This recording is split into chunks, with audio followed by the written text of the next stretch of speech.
Let's open up our Bibles to Psalms chapter 20, verses 6 and 7. While we are turning, if you are here for the very first time, I would like to personally welcome and acknowledge all of you for joining us today.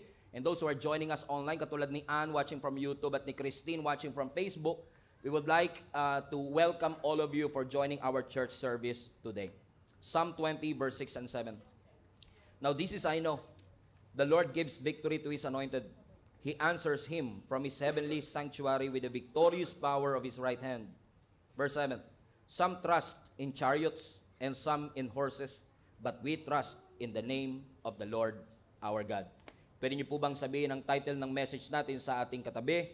Sabihin mo sa kanya, I'm flying without wings. That's the title of my message today, Flying Without Wings. Alam niyo po yung paghingi ng tulong is actually a universal need. Lahat ng tao nangangailangan ng tulong at some point in our life. Yan man ay practical na tulong o emotional encouragement, no one is strong enough para sabihin, hindi ko kailanman kakailanganin ng tulong. Kaya kapag tayo po ay kumakausap ng ibang tao at kinakamusta natin sila at sasabihin natin, kamusta ka na? At lalo na pag sinabi nilang, I'm fine, kung yung nagsalita Christian, huwag kayo kagad maniniwala. Kasi maraming Christian magaling magpanggap na fine, pero hindi naman talaga sila fine. Siguro, pwede nating sabihin maraming Christians are unconsciously becoming a professional actors. Hindi naman nila gustong magsinungaling, pero may mga sitwasyon lang talaga at problema sa ating buhay na mas madaling sabihin I'm fine kesa I'm not fine. May mga sitwasyon lang siguro sa buhay natin na masyadong personal at problemang masyadong malalim na parang mas gusto ko nang sabihin okay lang ako kesa ikwento ko sa iyo kung bakit hindi ako okay. Which goes to show mga kapatid na hindi na natin dapat kino-question, kailangan ba ng katabi natin ng tulong? Obviously, kung hindi mo kailangan ng tulong ngayon, mag-antay ka lang. After 3 months, you might need one. Lahat tayo kailangan at mangangailangan ng tulong, pero ang mas magandang tanong siguro, kapag kailangan mo na yung tulong, kanino ka tatawag para doon sa tulong na iyong kailangan? Because everyone is looking for help. Maaring ikaw ay umaasa ng tulong sa pera, sa koneksyon, sa edukasyon, sa mga relationships ng iyong buhay. But if you're old enough like me, marirealize niyo po na tayo pong lahat ay darating sa tagpo ng ating buhay that we will reach a point in our life na marirealize natin hindi sapat ang ating kakayanan. Darating po tayo sa sitwasyon ng ating buhay na ma-overwhelm ka sa tindi ng mga responsibility at sa tindi ng mga pressure sa iyong buhay that you will experience loss of a loved one, loss of a job, loss of a business, loss of an opportunity, at kapag ikaw ay nawalan, kapag ikaw ay natanggalan, siguradong madidiscourage ka, mapofrustrate ka, or even worse, for some of us, tayo ay magluluksa. Naramdaman nyo na po ba minsan sa inyong buhay na dumating yung pagkakataon na para kang hinubaran ng finances, hinubaran ng relationship, tinanggalan ng opportunity, ninakawan ng koneksyon, tinanggalan ng edukasyon. Everything that you have depended on ay para bang tinanggal ng ating Panginoon. Inabandona ka ng mga parehong taong inasahan mong tutulong sa iyo. Yung pakiramdam mo, lahat na lang tinanggal ni Lord. Lahat na lang nawala sa iyo. Kabuhayan, kalusugan, kaibigan, and is it as if you feel like you are flying without wings. Na lumilipad ka pero unti-unting tinatanggal ng Panginoon ang iba't ibang aspeto ng buhay mo na iyong sinimulang panampalatayanan. May mga season siguro po talaga ng buhay natin that God will intentionally strip away every visible support in your life. Mga pakpak sa iyong buhay, hindi para patayin tayo, hindi para ipahamak tayo, kundi para turuan ang bawat isa sa atin. That when everything fails in your life, God will never fail. Bumagsak man, huminto man, iwanan ka man ng iba, kalimutan ka man ng iba, ang Diyos hindi tayo papabayaan at ang Diyos ay hindi tayo kakalimutan. Alam niyo po, ang mga ibon kailangan ng pakpak para lumipad. Ang eroplano, kailangan niya hindi lang ng pakpak, kundi magandang engineering para siya ay makalipad. Napansin niyo ba mga kapatid, kapag tinanggalan mo ng pakpak ang ibon, hindi na siya makakalipad. Kapag tinanggalan mo ng pakpak ang eroplano, hindi ka na makakalipad. Na minsan iaalaw talaga ng Panginoon na tanggalin ang mga safety net sa ating buhay. Tatanggalin ng Panginoon ang mga pakpak natin para ma-realize natin na wala tayong pwedeng sandigan, wala tayong pwedeng paniwalaan kundi ang ating Panginoon lamang. Naalala niyo po ang mga Israelites nung sila ay naglalakbay mula Ehipto patungo ng Promised Land? 40 taon silang nasa wilderness. Wala silang farm. Hindi sila lumaki sa farm. Wala silang wells, wala silang balon, wala silang supermarket. Pero ang Diyos out of nowhere nag-provide ng manna from heaven na nag-sustain sa kanila. Wala silang supermarket, walang Pure Gold, walang KFC, walang Jollibee. Pero kahit mawala ang natural ways to provide, laging may supernatural na pamamaraan ng ating Panginoon. Si Elijah sa panahon ng tagutom na siya din ang nag-declare. Ang sabi ng scripture, pinapunta siya ng Panginoon sa isang brook at araw-araw, twice a day, naghahatid yung raven ng pagkain at meat sa kanya. Raven na scavenger, raven na madamot sa pagkain, pero ginamit ng Panginoon. Bakit? Huminto man ang natural na pamamaraan to provide, God will always supernaturally provide for each and every one of us. Kung hindi pa rin kayo kumbisido, maaaring narinig nyo na po ang kwento ni Peter.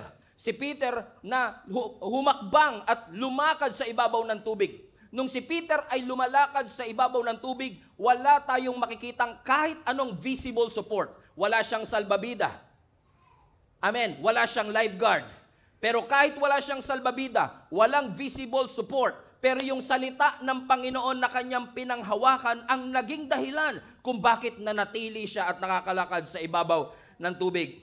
Siguro kilala niyo si David. Si David nung nilabanan niya si Goliath, wala siyang experience. He doesn't qualify for the height. Wala siyang armor, wala siyang espada, wala siyang military might. Pero dahil siyang inanoint ng ating Panginoon, wala man siyang pakpak. Wala man siyang resources, pero hanggat nasa kanya ang Panginoon, alam natin ang nangyari, he defeated Goliath in a graceful way. Kilala naman siguro natin si Moses, mga kapatid, na pinili ng Panginoon para maging spokesperson niya at i-deliver ang nation of Israel. Amen? Spokesperson pero bulol. He doesn't have the eloquence. Wala siyang title, wala siyang charisma, pero ginamit siya ng Panginoon na deliverer ng nation of Israel upang ilabas ang kanyang bayan mula sa pagkaalipin. Bakit ko ito sinasabi?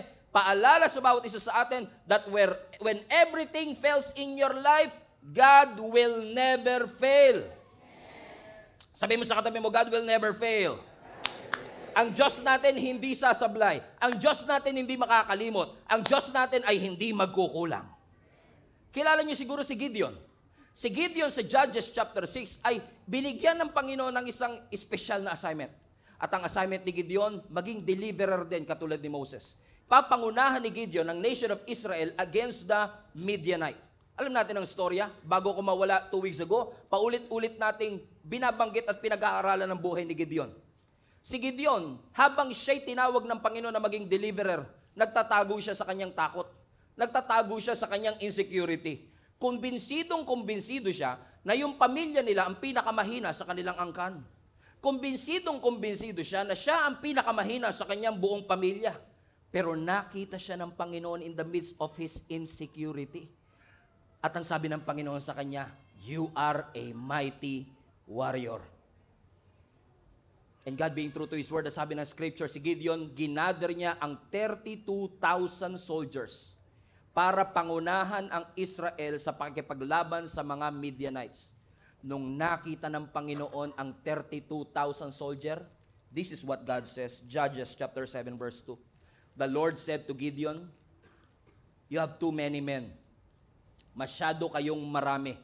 I cannot deliver Midian into their hands, or Israel would boast against me. My own strength has saved me. Ano sabi ng Panginoon? Masyado kayong marami. Kailangan yung bawasan yung 32,000 hanggang maging 300. Hold on a second. Yung 32,000 naging 300. At ang kalaban nila, libo-libo. Hindi ba suicide mission yan? Kapag 300 lang kayo at ang kalaban nyo libo, ang safe approach, Lord, padala natin lahat ng 32,000 na ito nga 32,000, hindi tayo sure. Pero ano sabi ng Panginoon? Bawasan mo. Minsan talaga si Lord ganun, ano? Minsan ang mathematics ni Lord, subtraction muna bago multiplication. Kasi minsan tayo, excited na tayo sa multiplication, pero minsan ang pamamaraan ng Panginoon, bawasan nyo muna yung 32,000. I'm not trying to kill you, I'm trying to teach you to depend on me. Bakit? Balik mo yung verse na, kasi kapag nanalo kayo sa 32,000, iisipin nyo, pakpak nyo ang nagpanalo sa inyo. Iisipin nyo, lakas ninyo ang nagpanalo sa inyo. Pero hayaan mo kung tanggalin ang pakpak mo. Hayaan mo kung tanggalin ang numero at galing ninyo. Hayaan nyo kung ma-realize yung outnumbered kayo. At kapag nanalo kayo ng 300 lang kayo, doon nyo marirealize that you can fly without wings as long as God is with you. Pinapatunayan lang ng Panginoon sa atin, mga kapatid, ngayong araw na ito, na ang tunay na katagumpayan ay makikita natin hindi sa strategy, hindi sa lakas. Ang tunay na katagumpayan ay makikita natin sa pamamagitan ng presensya ng ating Panginoon. Na minsan, hahayaan talaga ng Panginoon na bago kanya i-release, kailangan niyang tanggalin at putulin muna ang iyong mga pakpak. That sometimes subtraction is God's strategy for your multiplication. Hindi ko alam, siguro kaya hindi kayo nag-amen kasi pakiramdam nyo, parang lahat naman nadadagdag sa inyo. Sabi mo nga, Pastor, 2025 is a year of more. So I've been asking the Lord for more. Pero what if, pagdating ng December, lahat ng binigay sa iyo ng Lord na more, tatanggalin din ng Panginoon?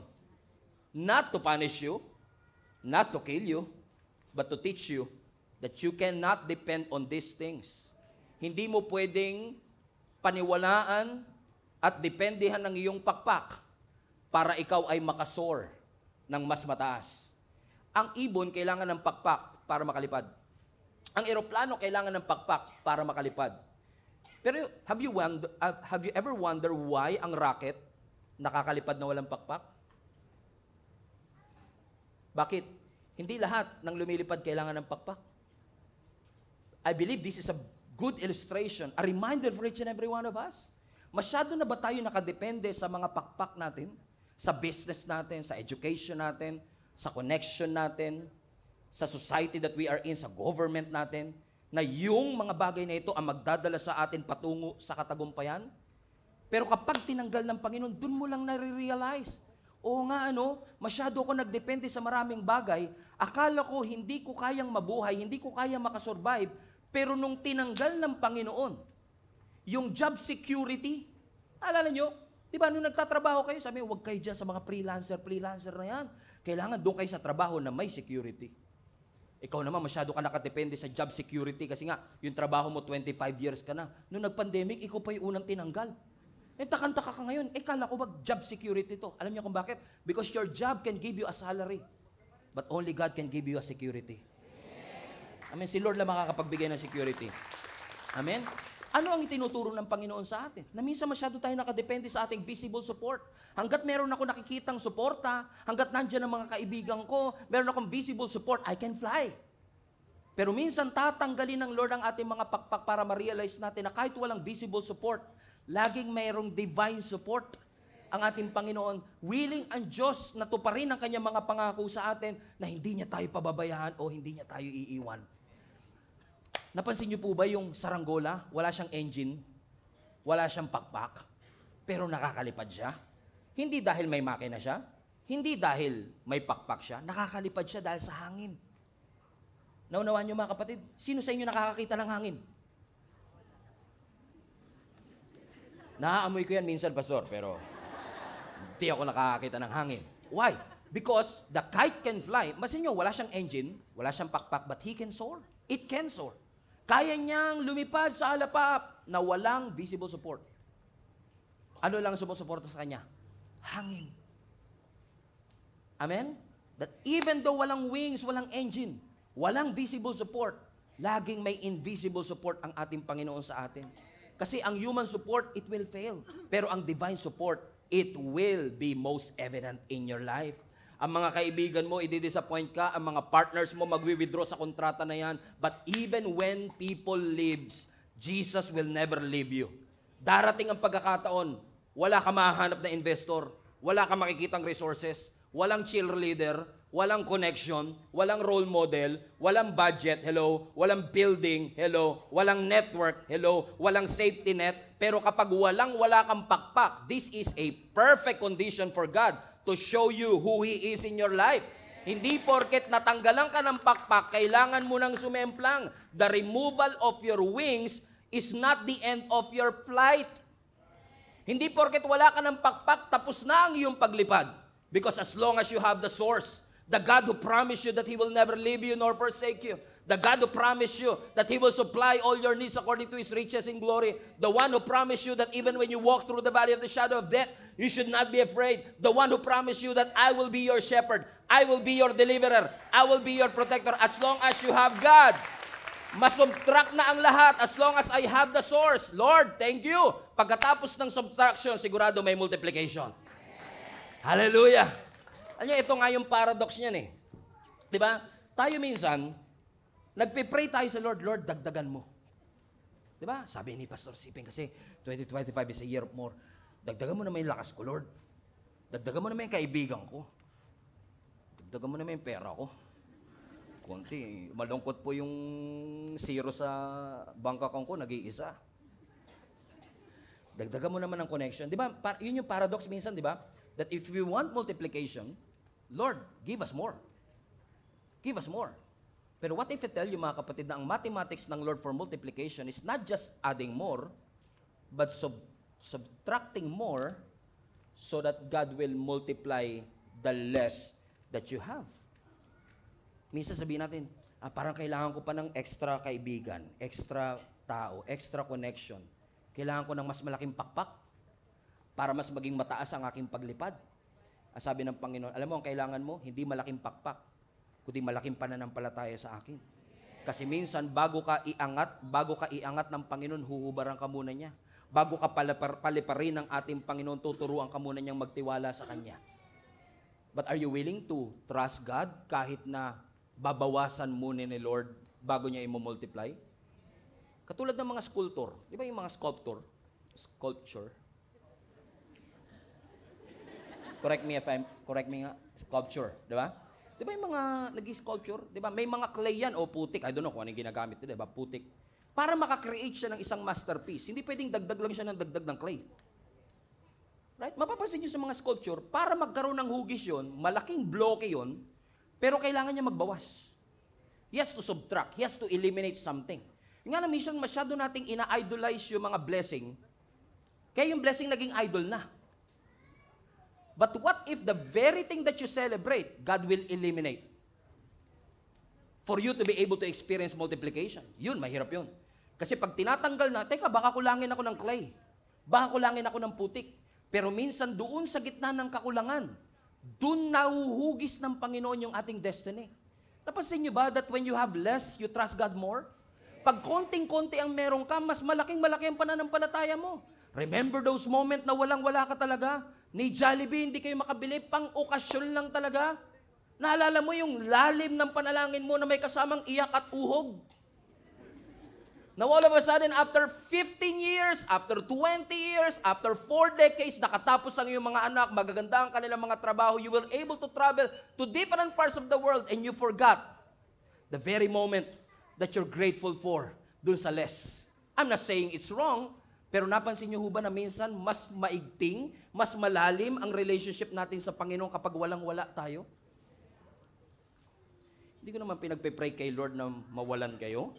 Hindi ko pinagpe-pray sa Panginoon na mag-subtract ang inyong buhay.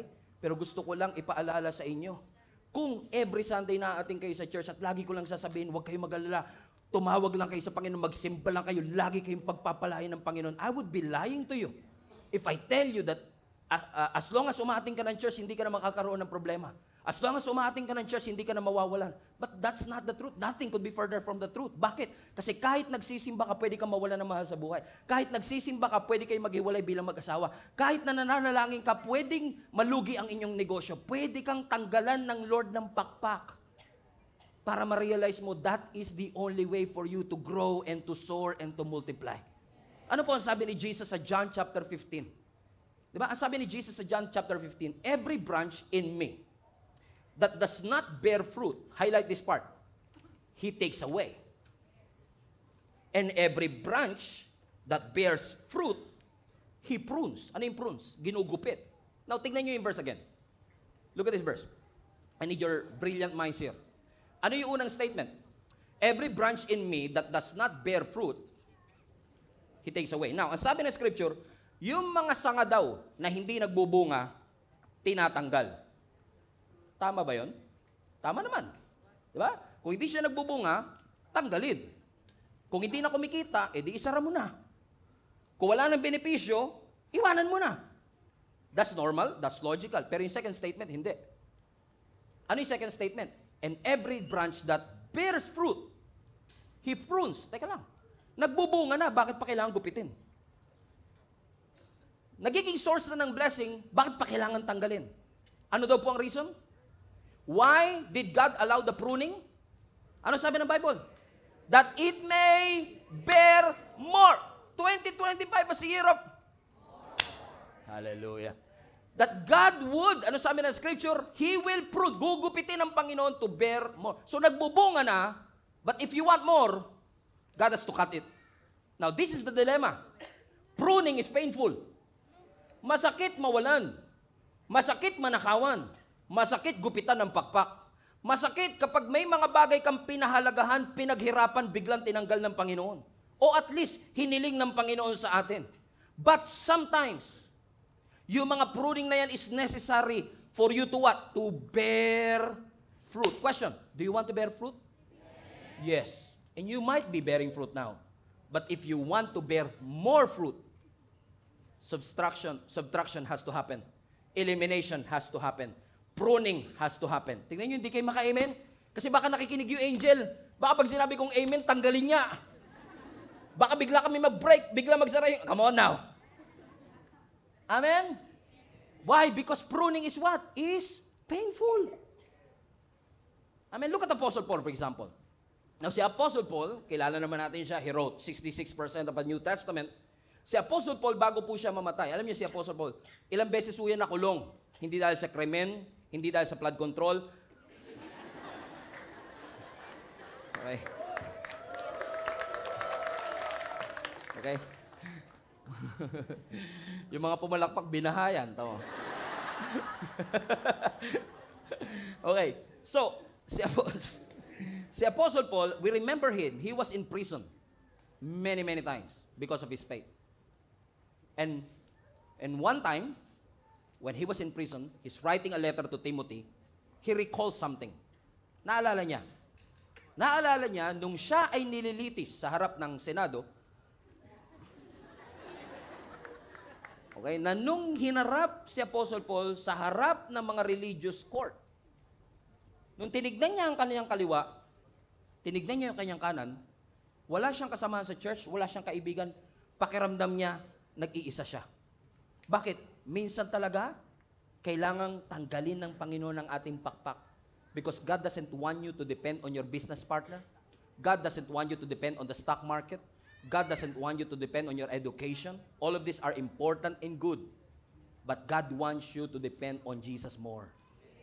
Naalala ko yung, sa Bible, yung rich young ruler sa Bible, na lumapit kay Jesus Christ. Rich young ruler, also known as Daniel Padilla.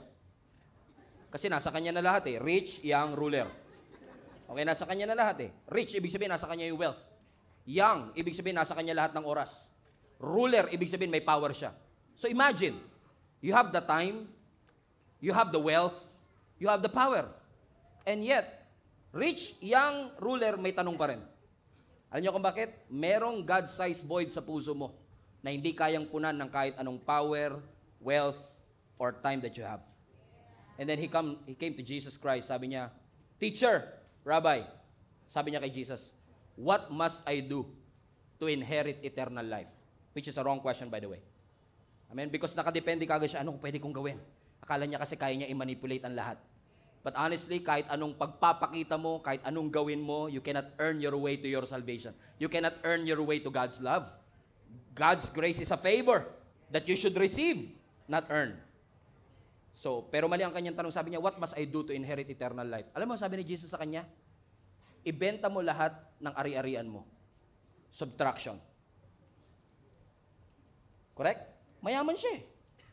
Nasa kanya na ang lahat. He is bearing fruit. Pero sabi ng Lord, benta mo. Prune? Ito yung rason kung bakit ganito ako ngayon.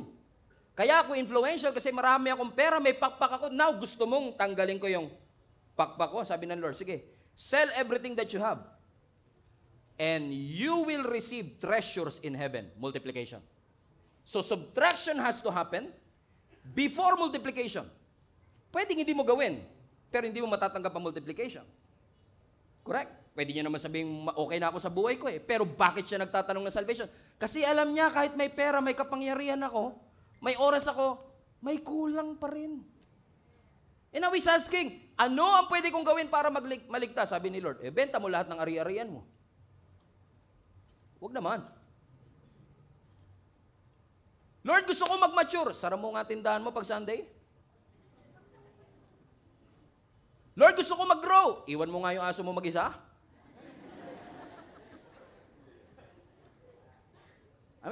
Huwag naman, Lord. Yan ang best friend ko sa buhay. Bakit? Ang mathematics ng Diyos, you want multiplication? You have to subtract. Nasanay kasi tayo mga Christian minsan, yung parang dagdag lang ng dagdag. I need more blessing, Lord. I need more anointing. I need more wisdom. Maganda lahat yun. Pero kung dagdag ka lang ng dagdag, wala kang binabawas, walang paglalagyan. Come on now. So gusto mo bang lagay lang ng lagay si Lord, hindi mo na masalo sa dami ng karga mo? You have to let it go first. Analyze what you have. Analyze your baggage. Maganda libro yan, ha? Baggage and parang magandang libro isulat yun, no? Na kailangan. Tanggalin mo ang mga bagahe mo para ikaw ay malayang makasunod sa ating Panginoon. Ano sabi niya? Okay, if you really want to receive that salvation, are you willing to sell everything? Ano sinasabi ng Panginoon? Are you willing na isubtract ng Panginoon ang lahat? Willing ka mabawasan ng followers? Willing ka mabawasan ng project? Willing ka mawalan? Willing ka malugi? Willing ka magkasakit? Lord, if this is the way for me to multiply, go ahead. Katulad ni Apostle Paul, biruin mo ha, nasa loob siya ng kulungan, he was actually in his deathbed, iniisip niya, grabe, nahalala ko, nung nilitis ako, nung ako ay dinala sa religious court, akala ko nandun yung mga kaibigan ko, andun yung mga sumuporta sa akin. Ang dami ko kayang friends sa Facebook, 2,000. Pero yung 2,000 friends mo na yan, ilan ang dadalaw sa'yo pag nagkasakit ka? Ilan ang pupunta sa funeral mo? Those are real friends, right? Sometimes God will eliminate things. Sabi ni Apostle Paul, tinignan ko kaliwa, tinignan ko kanan. Walang co-workers, walang kapwa-believers, walang kaibigan. And then he realized something. He may felt abandoned. He may felt lonely, but it doesn't mean he was alone. Maaaring nararamdaman mo minsan mag-isa ka lang o nag-iisa ka. Pero hindi yun ang totoo. Kasi pakiramdam man natin nag-iisa tayo, never tayong pinabayaan ng Panginoon. Ano ang sabi ni Apostle Paul? 2 Timothy chapter 4 verse 16. At my first defense, so nando siya sa harapan ng korte. No one came to my support. Everyone deserted me. Iniwan nila akong lahat. Tapos na ba yung verse?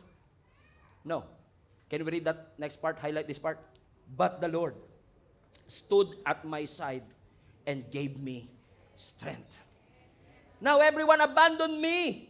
And yet, in the moment of my isolation, I realized, hindi pala talaga ako nag-iisa. Kasama ko pala talaga ang ating Panginoon.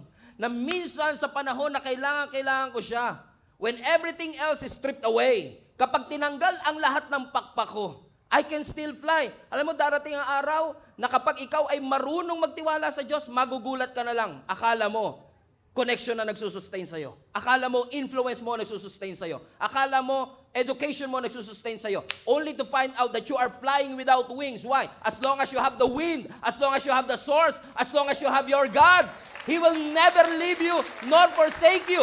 Iiwan ka ng lahat, but the Lord will always stood at your side to defend you, to fulfill His promise to you. Hindi ka niya iiwan. Hindi ka ng Panginoong pababayaan.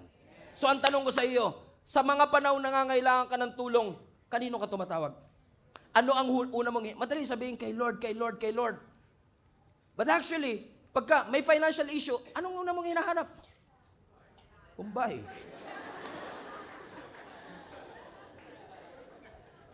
Shout out po sa mga kapatid natin, mahal namin kayo. Amen? Buti ko anak ka ng contractor, di ka naman mayaman.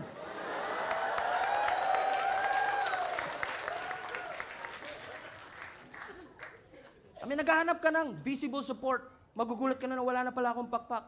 Wala na pala lahat ng inasahan ko. Lahat ng pinagdependihan ko. Pinaghirapan ko to ng 20 years. All of a sudden, biglang mawawala. Alam niyo kung bakit? Walang bagay na pwede mong pagkatiwalaan dito sa mundong ito. Anytime pwede kang tanggalin sa trabaho. Anytime pwede kang mawalan ng pera. Anytime pwede bumagsak ang stock market. Anytime. Those people who manipulate our government. Lahat ng dinipensahan mo, lahat ng pinanampalatayanan mo, pwedeng mawala. That's why when you look up to the sky, when you look for help, don't look at the visible support. Look to Jesus. In Psalms chapter 21, one of my favorite verse. In Psalms chapter 121, the Bible says, I lift up my eyes to the mountain. Tiningala ko ang aking mga mata doon sa kabundukan. And I ask the question, highlight this part, where does my help come from? Sabi niya, sabi ng psalmist, which is likely si David, tiningala ko ang aking mga mata sa kabundukan. And I ask myself, saan nga ba galing ang aking tulong? Now, for you to be able to understand this text, you have to understand that Psalms 121 is actually called the Song of Ascent. A-S-C-E-N-T. O pag-akyat. Ascension. Song of Ascension. Kasi, every year, during this annual feast na meron sila like Pentecost and Passover celebration, lahat ng mga Jewish people, kailangan nilang bumalik ng Jerusalem. And Jerusalem is a mountainous region. Mabundok. So, kung galing sila sa baba, papatawag sila sa Jerusalem, lahat sila akyat ng bundok. At kapag umaakyat na sila dun sa long, tiring, dangerous path, they are singing this song. Balik mo alak. So habang sila'y naglalakad, lahat ng mga pilgrims, paakyat sila ng bundok, they are singing this song. I lift up my eyes to the mountain. Where does my help come from?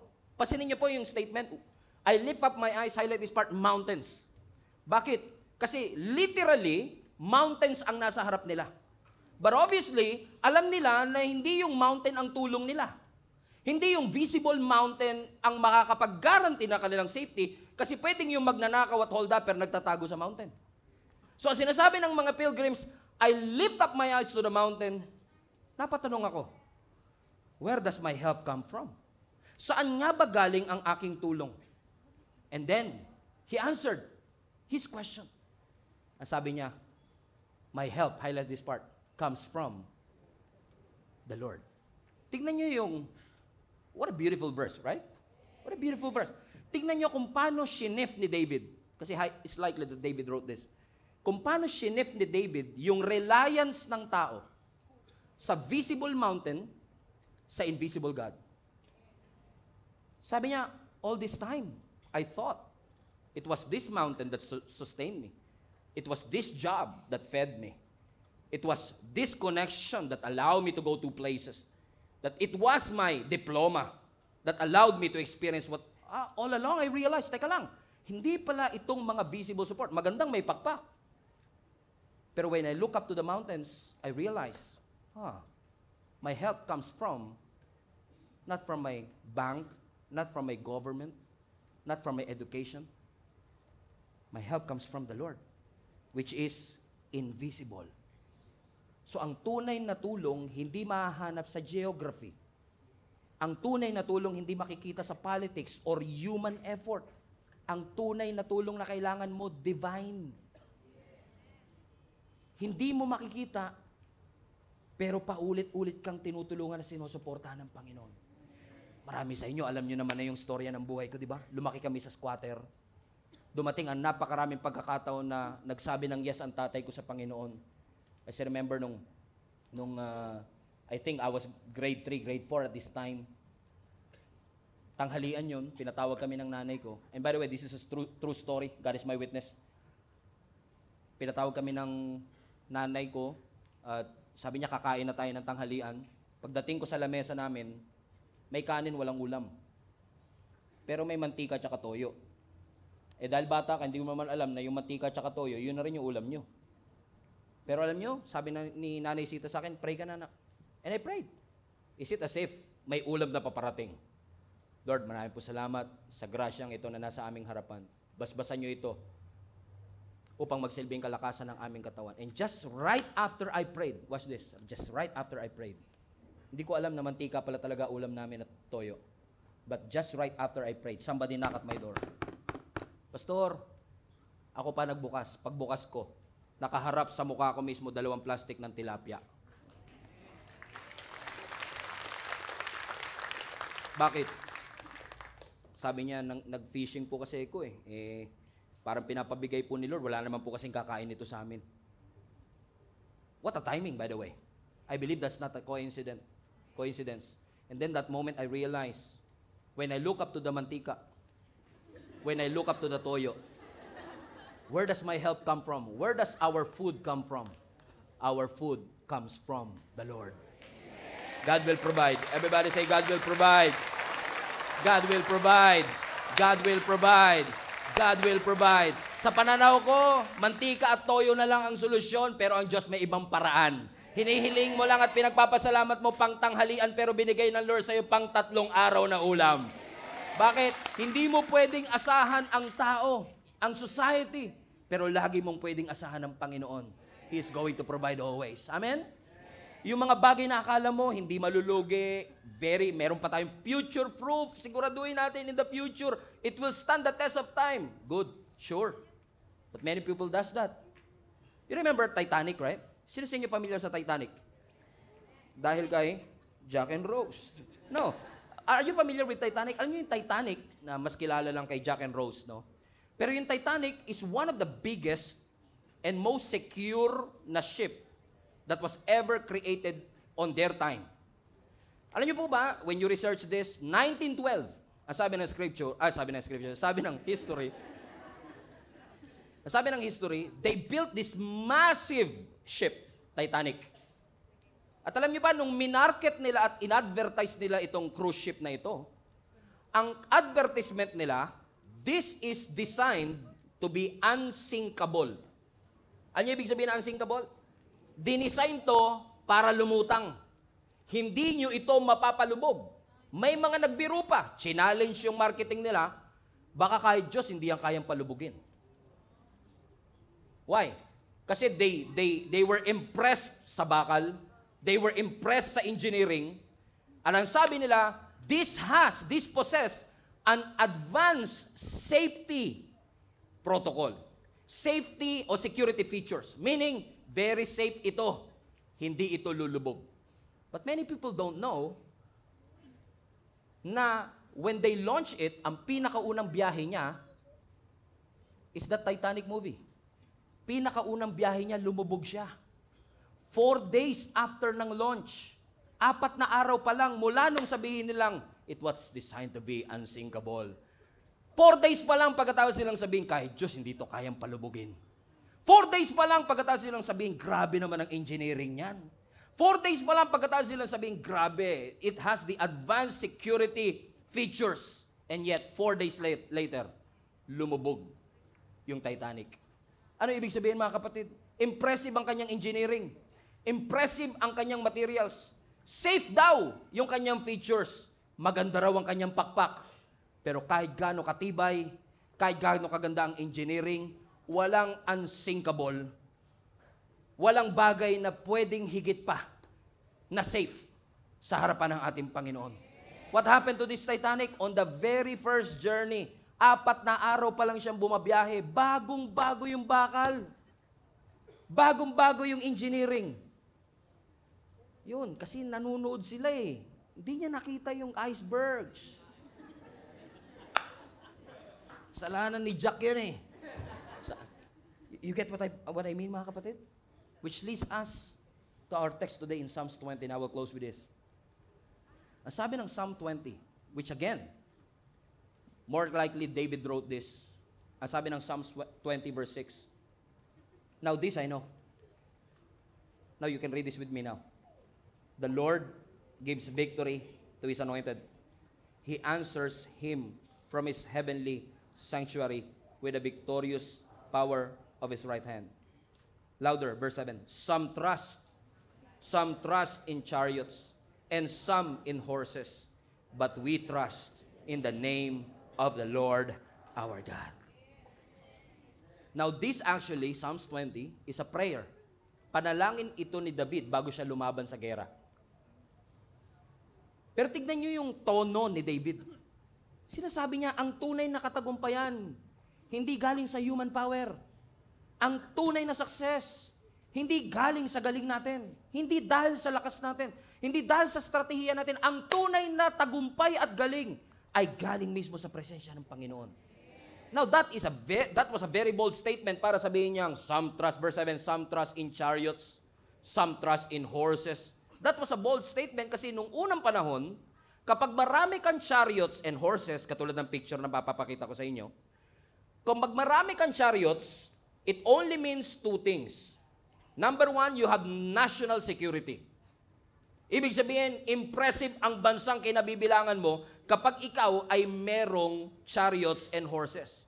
Ibig sabihin, yung military might nyo malakas. Sa panahon natin, hindi na chariots. Panahon natin, nuclear weapon, tangke, airplane, o mga fighter jets. Pero nung unang panahon, wala pang fighter jets, wala pang mga tangke, wala pang nuclear weapon, chariots and horses. Now, sinasabi ni David sa atin, back then, may mga taong ang pagtitiwala nila nasa fighter jet. Ang pagtitiwala nila nandun sa tangke. Ang pagtitiwala nila nasa bangko, nasa connection, nasa society, nasa government, nasa missiles. Pero tignan niyo yung contrast. Balik mo yung verse 7, anak. Some trust in chariots, some trust in horses. But, here you go. May mga tao nagtitiwala sa trabaho, sa savings, sa connection, sa technology, sa power, sa wealth, sa skills. Lahat nakakatulong. Pero yung ba talaga ang ultimate help? No.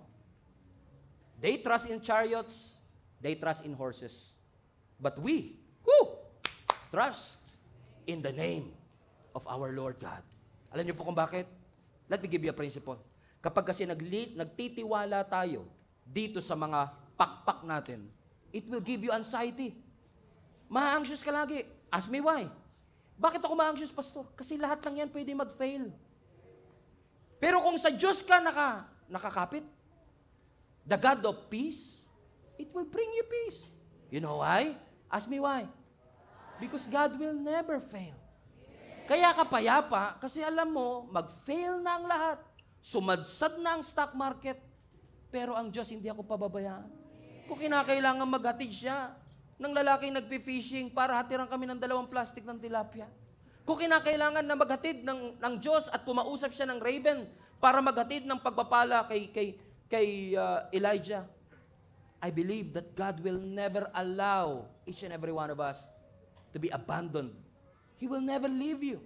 He will never forsake you. Continue to trust in the Lord. Psalms 3:5, trust in the Lord with all your heart. Everybody say, trust in the Lord. Put that in the screen. Trust in the Lord with all your heart. Highlight that part, yung heart.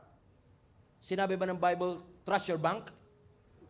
Sinabi ba ng Bible, trust your government? Trust the stock market, your savings, your influence, your manager? Trust your plans? Trust your followers? Hindi. Ang sabi ng scripture, trust the Lord. Ay, hold on. Di pala trust the Lord. Ang sabi, highlight this part, trust in. Interesting. Anong difference ng trust the Lord sa trust in the Lord? Now, when you trust the Lord, you trust what He can do. But when you trust in the Lord, ibinibigay mo ang iyong buhay. Pinagkakatiwala mo ang iyong buhay. So when you trust the doctor, you are saying, kaya niya yan. But when you trust in the doctor, willing ka magpa-opera sa kanya. Willing kang ialay, sabihin, kaya niya to. So ibig sabihin, ang tunay na pagtitiwalang binabanggit dito ay hindi lang maniwala ka sa kakayanan ng Diyos. Hindi. Ang sinasabi ng Diyos, sandalan mo siya. Huwag ka lang maniwala, sumandal ka sa Kanya. Kasi darating yung panahon, pakiramdam mo, wingless ka. Pakiramdam mo powerless ka. Pakiramdam mo walang sumusuporta sa iyo. But God is teaching each and every one of us. He is the one who sustains each and every one of us. Nakakalipad ka pa rin ngayon, hindi dahil sa pakpak na nakakabit sa iyo. Nakakalipad ka pa rin ngayon dahil sa Diyos na nasa puso mo. At yun ang pinaka-importante sa lahat. Ang pakpak mawawala. Maraming bagay sa mundo ang mawawala. But your God is more than enough. He is more than enough to supply all our needs according to His riches and in glory. Ang chariot kinakalawang, ang kabayo sumisemplang, pero ang Diyos natin, He will never fail. Magunaw man ang mundo, maaasahan mo pa rin ang Diyos. Hinding-hindi ka papabayaan ng Panginoon. How many among you realize just now, napakarami po natin nandito. We are flying without wings. Akala mo, wings pa nagsusustain sa'yo ngayon? Hindi na po. Diyos na yan. It is the miracle of God. It is the power of God. Ang dami-daming taong mas qualified compare sa'yo. Ang dami-daming taong mas magaling kumpara sa'yo. Ang dami-daming tao na mas deserving kumpara sa'yo. Pero ba't ikaw? Have you realized that ba't ikaw? Kasi may favor ka. Hinahayaan ng Panginoon na lumilipad ka. Akala mo, it was your ability, your skills that sustains you? Not anymore. God already pruned your wings. You are flying without wings now. And you're still airborne. Nasa alapahap ka pa rin. Bakit? Mabuti ang Diyos. Dakila ang Diyos. He will never leave you. He will never forsake you. Sa pagtayo ninyo, pwede ba kayo mag-high five? 3 tao, sabihin mo sa kanya, God will never leave you. God will never forsake you. God will never abandon you. Tignan mo katabi mo, wala nang pakpak yan, pero nakakalipad pa. Wala nang pera yan, pero nakakasurvive pa. Wala nang koneksyon, pero may favor. Amen. Walang material, visible support. But we have an invisible God. Divine help that sustains us through and through. Let's give praise to the Lord. Hallelujah! Hallelujah! Hallelujah! Hallelujah. Every head bow, every eye closed. Raise your hands if you would, please.